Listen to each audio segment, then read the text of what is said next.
what's going on, everybody? This is going to be a quick video, maybe 5 minutes, telling you new riders what to get gear wise and the order you should get it in. Now I'm not going to go 100% into the reasons behind each single one, but what you want to think about when you're buying gear, the more parts between you and exposed skin, the better. And then take it a step farther and go, the more hard parts or the more armor between you and your skin and the road, the better. First step, a helmet. Don't make the mistake I did. I've been riding a long time, but a couple years ago I didn't have much money and I was getting another bike and I didn't have one for a while, and I went the cheap route. I bought a cheap helmet that had a lot of features for $200, and it didn't last. And you got to remember, the cheap helmet is also going to affect your whole riding experience. Constantly the visor was popping off of this thing. The Bluetooth that was in it, you could barely hear it, and it got real loose and you heard wind noise constantly. This helmet over here, this is an LS2 Carbon Thunder, one of the best helmets on the market. It's usually around $700. I got that one open box special for $350, but you could get a good AGV Bell HJC for around $2, and that's about the minimum you're going to want to spend.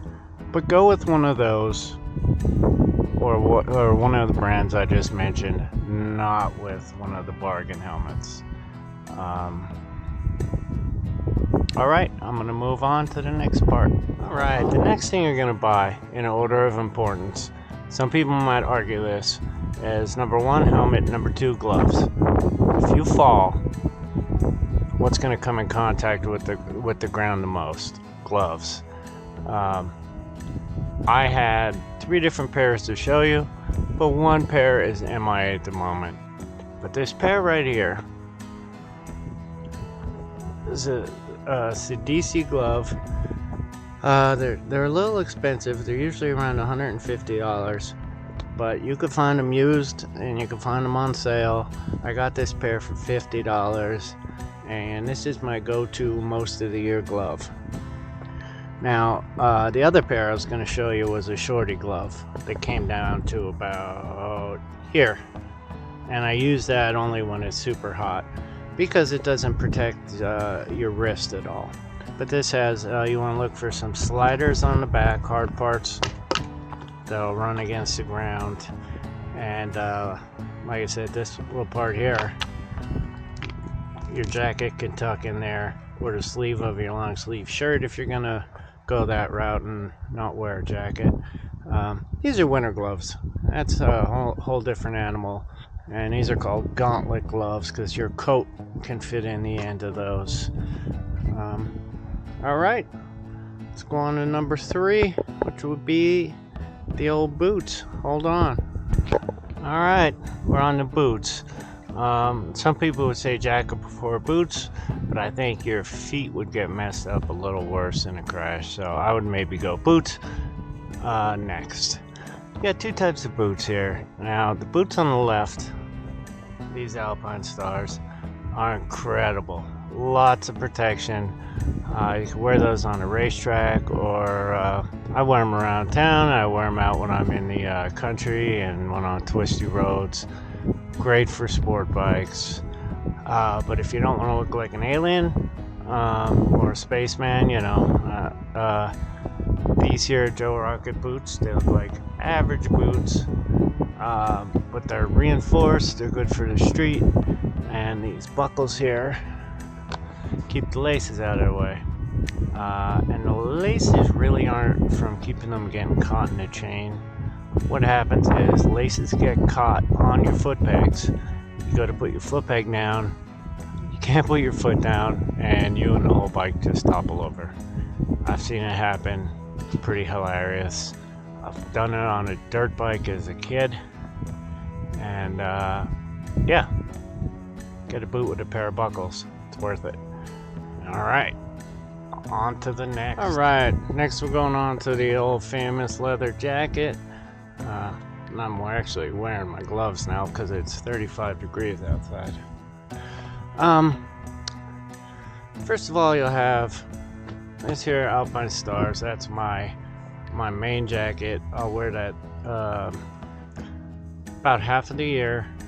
It's got armors in the elbows and in the back and in the shoulder, and if you can only afford one, that's probably the one to go for.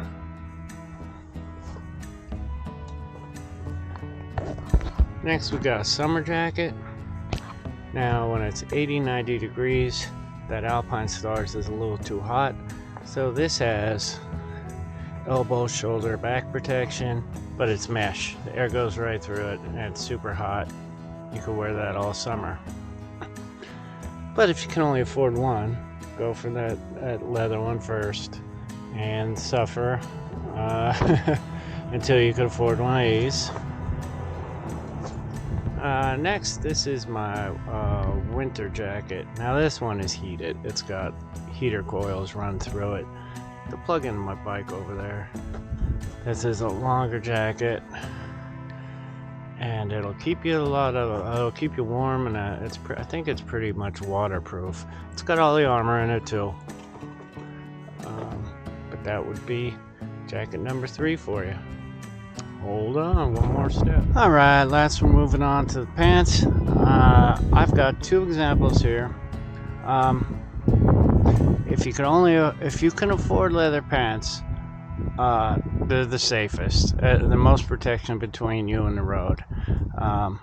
These leathers have protection in the knees, padding in the hips, and they come with knee sliders, which I don't have on right now. If you don't want to wear leather or you can't afford them, there's a pair of nylon pants. These are pretty warm, but they also have all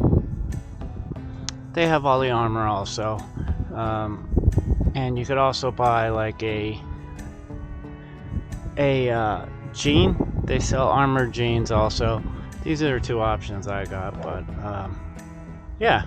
So to summarize, first helmet, decent helmet, then gloves, then boots, then jacket, then pants. Alright guys, if you have any questions, hit me up. I know a lot more than this about all this stuff. I was just doing a quick video because you don't want to get bogged down. And yeah, if you need to know anything else, hit me up in the comments. Alright, later.